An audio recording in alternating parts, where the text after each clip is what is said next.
कानून क्या है? कानून की बात यदि हम करें तो कानून के बिना हम नहीं रह सकते। जी हाँ, किसी भी समाज में जीवन यापन करने के लिए कई प्रकार के शर्तों व नियमों का निर्माण किया जाता है। ठीक उसी प्रकार किसी देश, राज्य या संगठन को नियमित रूप से चलाने के लिए कई प्रकार के नियमों का पालन हमें करना पड़ता है। यही कानून है। नमस्कार दर्शकों, कानून की बात कार्यक्रम में आप सभी का बहुत बहुत स्वागत है। तो आज इस कार्यक्रम के माध्यम से हम जानेंगे जनहित याचिका, जी हाँ, PIL के बारे में। और आज हमारे स्टूडियो में आमंत्रित है सीनियर एडवोकेट श्री मिथिलेश कुमार ठाकुर जी। तो मिथिलेश जी, बहुत बहुत स्वागत है आपका इस कार्यक्रम में। सबसे पहले तो हमारे दर्शकों को बताइए कि ये जो जनहित याचिका PIL जिसे कहा जाता है, इसका सही मायने में क्या अर्थ है? मैडम, जनहित याचिका को इंग्लिश में पब्लिक इंटरेस्ट लिटिगेशन कहते हैं। जी। ये याचिका भारतीय नागरिकों को संविधान के द्वारा दिया गया है। जैसा कि आप जानते हैं कि संविधान जो बनकर तैयार हुआ था 26 नवंबर 1949 को और ये लागू हुआ 26 जनवरी 1950 को। तो उस संविधान के द्वारा जनता को 5 तरह की याचिका थे। जी। पहला था मेंडामस, दूसरा था प्रोविजन, तीसरा था सर्टियोरिटी, चौथा था प्रोविजन और पांचवा था हेवियस कॉर्पस। उस समय और उस संविधान के जो 226 आर्टिकल के हिसाब से जनता हाई कोर्ट में केस कर सकती थी, याचिका दाखिल कर सकती थी, सिर्फ अपने निजी संबंधों के विरुद्ध। यदि किसी जनता के विरुद्ध किसी व्यक्ति ने, किसी सरकारी अधिकारी ने, किसी सरकारी विभाग ने अन्याय किया है, अत्याचार किया है, तो वो हाई कोर्ट में रीट दाखिल कर सकते थे, याचिका दाखिल कर सकते थे, जिसको सिर्फ याचिका बोलते थे।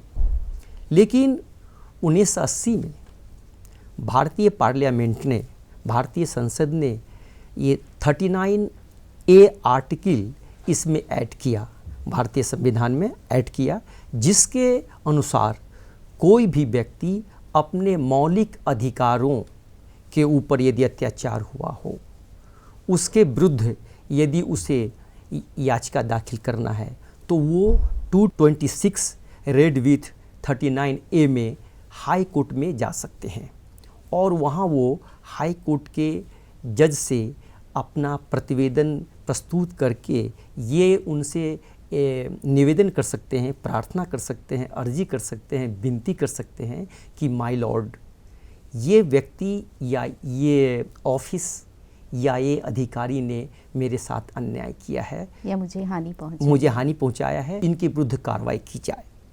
तो मान लीजिए उदाहरण के लिए आपने DC ऑफिस में सब डिवीज़न के लिए एक एप्लीकेशन दिया और वो एप्लीकेशन जो है सब डिवीज़न का, उसका सिटीजन चार्टर बनाया गया है जो 2018 में उसको बनाया गया। तो उसके अनुसार वो 60 दिनों के अंदर सब डिवीज़न केस को निष्पादित करना है, उसको डिस्पोज ऑफ करना है। अच्छा। लेकिन यदि मान लीजिए कि DC साहब ने आपके आवेदन को 60 डेज़ के अंदर में निष्पादित नहीं किया, तो आप क्या करेंगे? जी। आप इस स्थिति में CS के पास जाएंगे, LG के पास जाएंगे और कहाँ जाएंगे। तो संभव है कि आपका जो ये मामला है वो सुलझ नहीं सके। फिर मजबूरन क्या करना पड़ा, तो मुझे रीट दाखिल करना पड़ा। हाई कोर्ट में हम रीट दाखिल किए। तो जब रीट याचिका हाई कोर्ट में डाला गया तो फिर उन लोगों को नोटिस जाता है कि भाई अमुक व्यक्ति ने आपके विरुद्ध ये रीट दाखिल किया है, याचिका दिया है, आपका क्या कहना है। तो वो वहाँ के जो अधिकारी हैं, अपने जो अधिवक्ता हैं, विभागीय अधिवक्ता होता है, उनको वो नियुक्त करते हैं कि इस संबंध में आप जाके कोर्ट में जवाब दीजिए।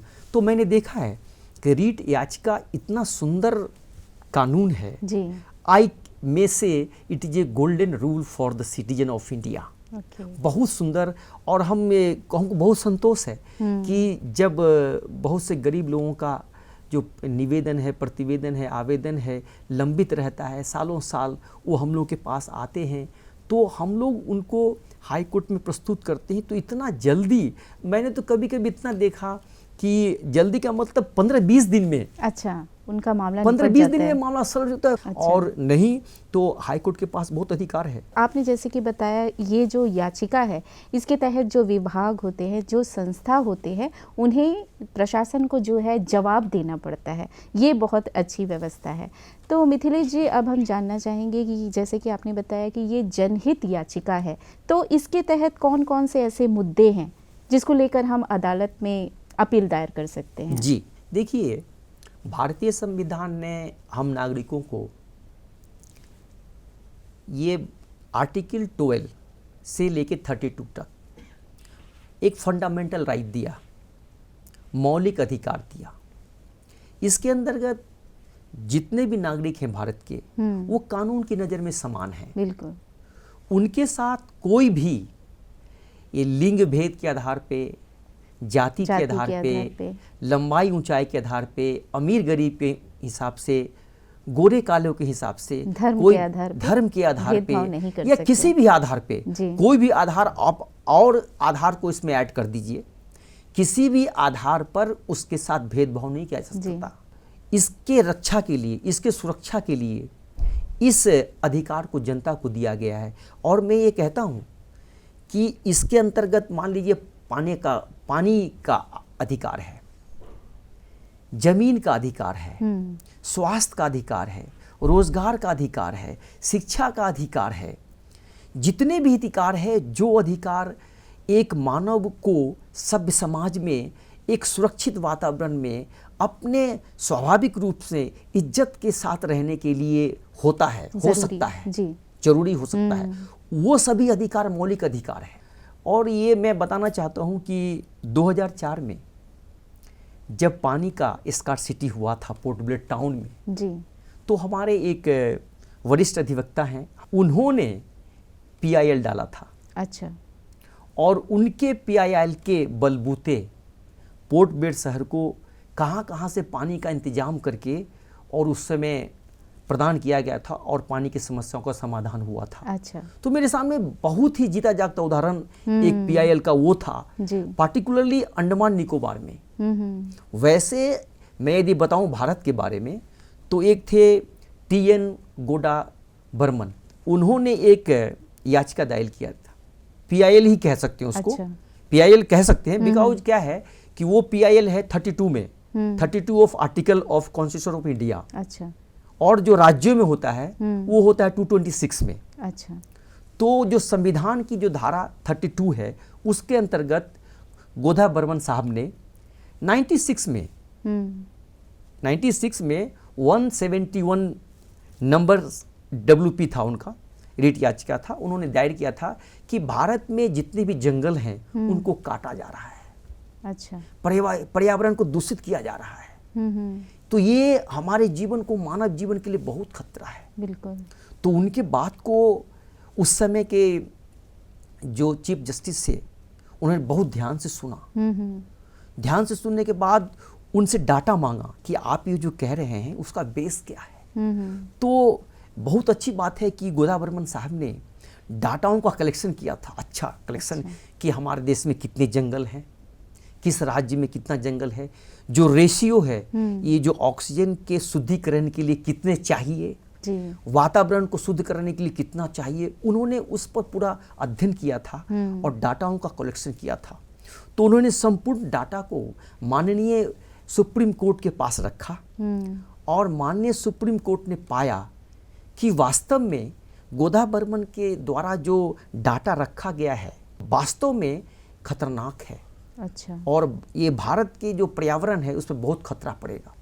तो उन्होंने इसमें जो सभी राज्यों को पार्टी बनाया, अंडमान निकोबार को पार्टी बनाया।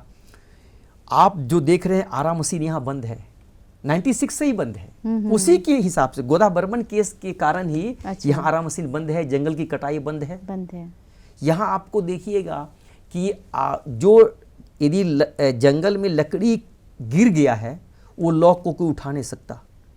अच्छा, उस पेड़ को जनता उठा नहीं सकती, उसको डिपार्टमेंट, फॉरेस्ट डिपार्टमेंट ही कटिंग जड़ को उठाना। अच्छा। तो इतना सख्त बनाया गया और उसी गोदा बर्मन केस के द्वारा जो पर्यावरण का रक्षा हुआ और यहाँ आरा मशीन बंद हुआ, ये सब काम जो हुआ है वो गोदा बर्मन केस के कारण ही हुआ है। अच्छा, तो आपने जैसे कि बताया इस याचिका के तहत जो जनता है पानी, सड़क, स्वास्थ्य, सुरक्षा को बिजली, लेकर, सुरक्षा, बिजली, जो सामाजिक ज़रूरत है उसके उसके मामले को जो है अपील वो कर सकती है। तो मिथिलेश जी, अब हम ये जानना चाहेंगे, एक आम आदमी यदि इस याचिका की अपील करना चाहे तो इसका क्या प्रोसीजर होगा, कैसे वो अपील कर सकता है? देखिए, इसमें क्या है कि यदि कोई आम समस्या है तो उस समस्या के लिए एक मास पिटीशन, मास पिटीशन मीन्स 10-20-50 लोगों का साइन होके, अच्छा, जो संबंधित अधिकारी है, यदि मान लीजिए समस्या आपका डीसी का है तो डीसी को दीजिए, उसकी कॉपी सीएस को दीजिए, उसकी कॉपी एलजी को दीजिए। सेम तरह यदि मान लीजिए आपको स्वास्थ्य की समस्या है, आपके क्षेत्र में अस्पताल है, उसमें डॉक्टर नहीं आते हैं, नर्स नहीं आते हैं, दवा नहीं है, और भी जो अन्य जो एडिशनल एम्प्लॉय है वो नहीं आता है, और गांव के लोगों को दिक्कत होती है, परेशानी होती है, और मजबूर होके आपको या तो प्राइवेट मेडिकल में इलाज कराना पड़ता है। कहने का मतलब है कि विभाग से संबंधित जो भी आला अधिकारी होंगे उनको हम अपील कर सकते हैं। उनको ये कॉपी देंगे, उनका कॉपी सीएस को भी जाएगा, अच्छा, उनको कॉपी एलजी को भी जाएगा, क्योंकि जो आपका अपॉइंटिंग अथॉरिटी है, जो आपका जो ये डिसिप्लिनरी ऑफिसर है, उसको भी जाना है कि यदि वो ऑफिसर काम नहीं करेगा तो क्यों नहीं काम किया, इसकी जो मॉनिटरिंग है वो सीएस साहब करेंगे, एलजी साहब करेंगे, क्योंकि जो उनके जो अंदर काम करने वाले, जैसे मान लीजिए उनके अंदर काम करते हैं डीसी, उनके अंदर काम करते हैं DHS, director of health service, उनके अंदर काम करते हैं डायरेक्टर ऑफ एजुकेशन, तो इनसे संबंधित यदि कोई समस्या आपके साथ है तो उनको भी पार्टी बनाना, और प्लस सीएस और एलजी को भी पार्टी बनाना, ताकि जो मॉनिटरिंग ऑफिसर है, जो कंट्रोलिंग अथॉरिटी है, वो भी इस बात को देख सके कि जनता ने जो कंप्लेन किया है क्या वास्तविकता है उसमें, अच्छा, या ये फॉल्स कंप्लेन है। कभी कभी ऐसा होता है कि कुछ लोग अपने स्वार्थ पर गलत फायदा उठाते हैं, तो इससे बचने के लिए ये 3 लोगों को पार्टी बनाना पड़ता है, और ये तीनों को जवाब देना पड़ता है कि ये जो कंप्लेन अमुक बस्ती के अमुक लोगों ने किया है, ये कंप्लेन क्या है, नहीं है, इसमें हम क्या करने जा रहे हैं। तो आते हैं और बताते हैं उनके वकील साहब कि हाँ ये कंप्लेन है, मैंने जांच की है, और मैं इस संबंध में ये कार्रवाई इतने दिनों में करने जा रहा हूँ। अच्छा, और इस अपील को करने में कितना खर्च तक आएगा? इसका ऑफिशियल खर्च है वो सिर्फ है 222 रुपया जी। 222 रुपये का हम लोग को कोर्ट फी स्टाम्प देना पड़ता है, बस इतना है। बाकी जो टाइपिंग है, जो कॉपी देंगे हम विभागों को, कभी कभी 7 कॉपी बनाना पड़ता है, कभी 8 कॉपी बनाना पड़ता है, ये है। प्लस जो हमारे अधिवक्ता भाई हैं उनका जो फीस होगा वो फीस होगा। अच्छा, तो यही व्यवस्था, वो अलग अलग सिचुएशन के हिसाब से, जिनका मुद्दा जैसे होगा उस हिसाब से उनका खर्च आएगा। तो ये जो याचिका है इसे कौन और कब दायर कर सकता है? देखिए, इस याचिका को वही दायर कर सकता है जो सामूहिक रूप से प्रभावित है। अच्छा, जिसको सामूहिक, कॉमन, देखिए कॉमन पीपुल जिससे प्रभावित है। अभी मान लीजिए कि आपके गांव में एक पीएससी है, वो नॉन फंक्शनल है, डॉक्टर साहब नहीं आते हैं, कंपाउंडर साहब नहीं आते हैं, उसमें दवा अवेलेबल नहीं है, उसमें जांच अवेलेबल नहीं है, वो समय से नहीं खुलता है, तो ये समस्या किसी व्यक्ति का नहीं है, व्यक्ति का पर्सनल नहीं है, ये तो समाज की समस्या है। जी। तो समाज के जो लोग हैं सबको इफेक्ट हो रहा है, वो सबका इफेक्ट होगा। तो ये समस्या लेकर जब आएंगे तो इसको आई मे से इट इज ए PIL।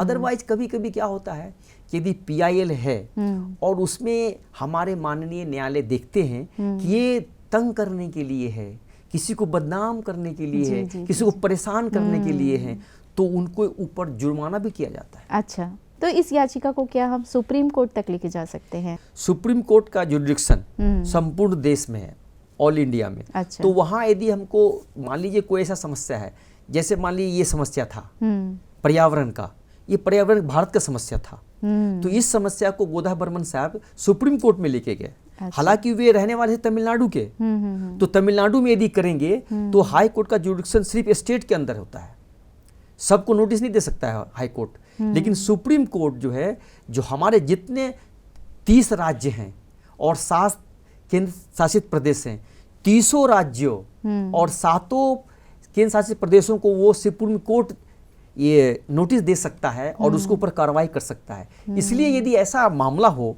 कि संपूर्ण देश का है, हाँ। तो उसको हमको सुप्रीम कोर्ट में 32 आर्टिकल के अंदर जाना पड़ेगा। अच्छा। लेकिन यदि मान लीजिए राज्य की समस्या राज्य की है या मान लीजिए यूटी अंडमान का है, तो यूटी अंडमान का जो है ये हाई कोर्ट जो सिटिंग बेंच है, पोर्ट बेड है, तो यहाँ कर सकते हैं। यहाँ मान लीजिए 15 दिन पे आते हैं जी। सिटिंग जो कोर्ट है हाई कोर्ट का, वो हर 15 दिन पे आता है। इस बीच में यदि आपको करना है तो आपको कलकत्ता जाके करना पड़ेगा, या फिर आजकल जो है ये ऑनलाइन प्रोविजन भी हो गया है, तो आप ऑनलाइन भी फाइल कर सकते हैं। अच्छा, इसको ऑनलाइन भी फाइल जी, किया जा जी, सकता जी, है। जी, जी, जो जी, मुद्दा होगा उसे अपील में रखना होगा जी, जी, कि किस से ये रिलेटेड है, सड़क से, सुरक्षा से, पानी जी। से।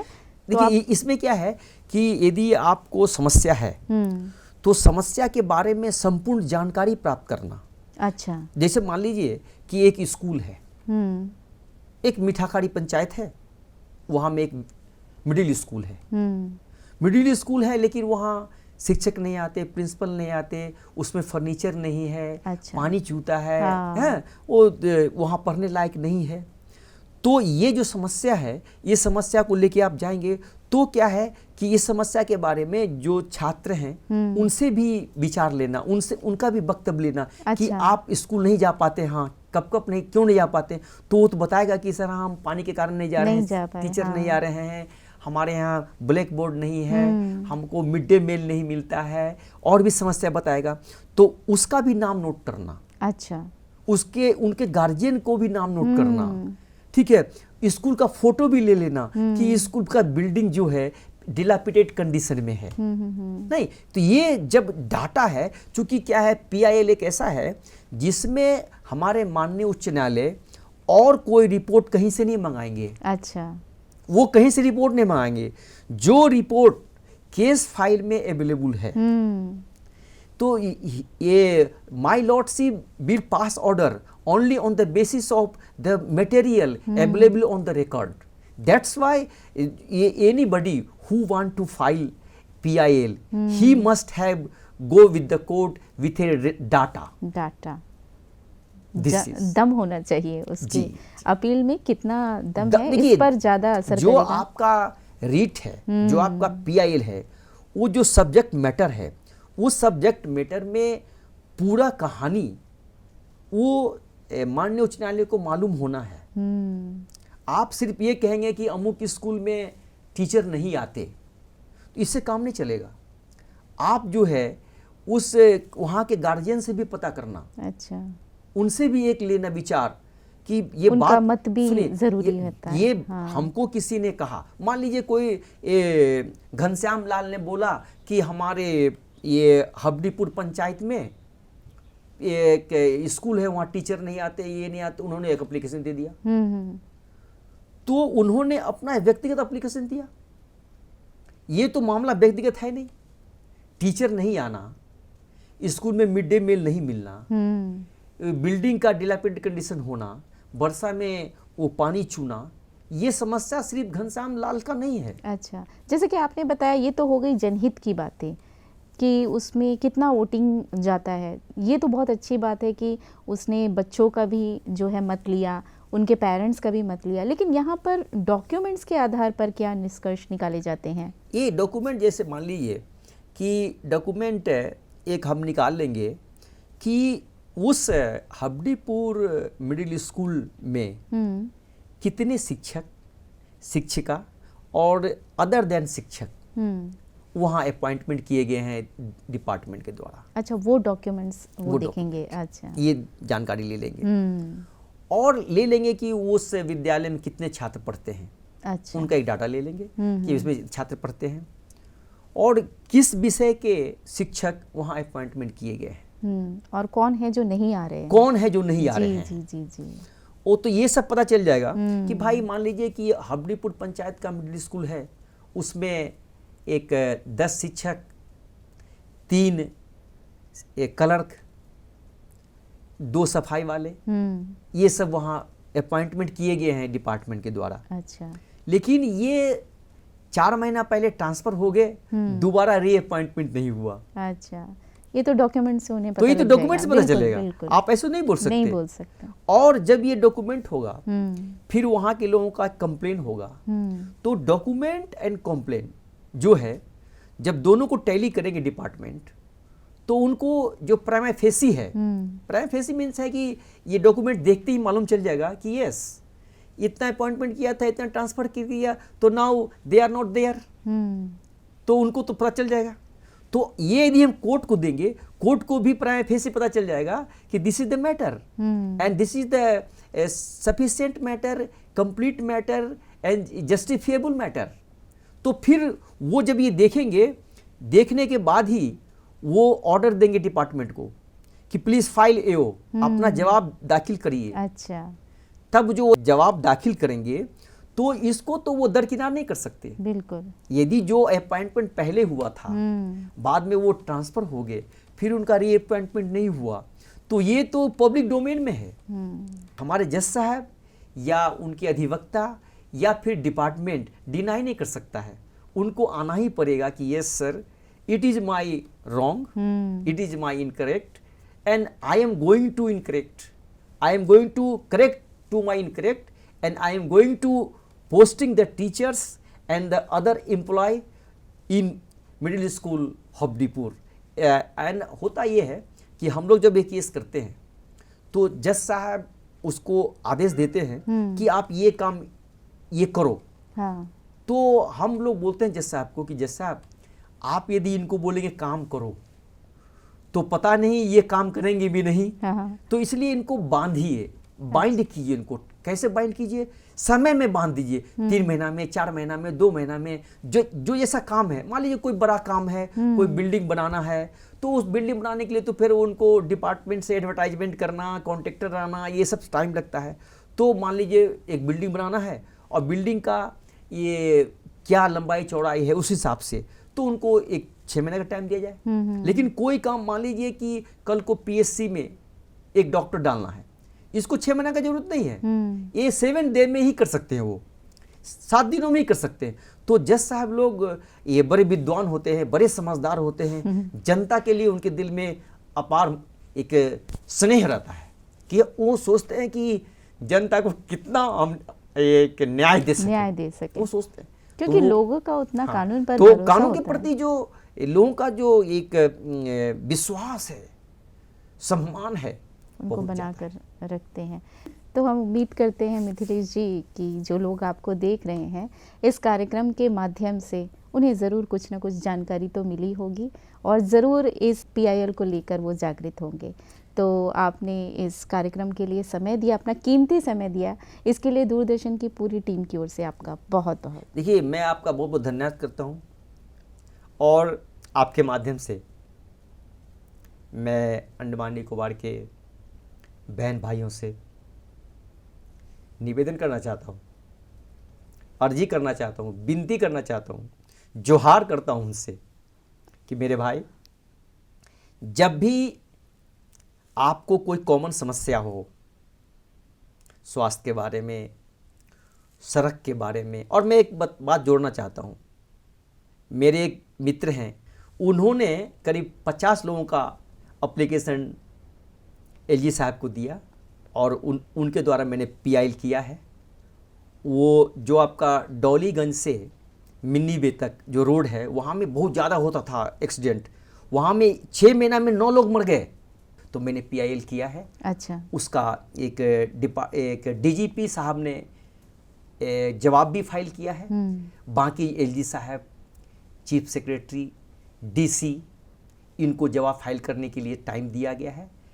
अब हमारा हाई कोर्ट 16 तारीख से आ रहा है, उसमें वो फाइल करेंगे और हमको आशा है, बहुत विश्वास है कि जो एक्सीडेंट होता था 6 महीना में 9 आदमी का मरना, तो ये जो लापरवाही है।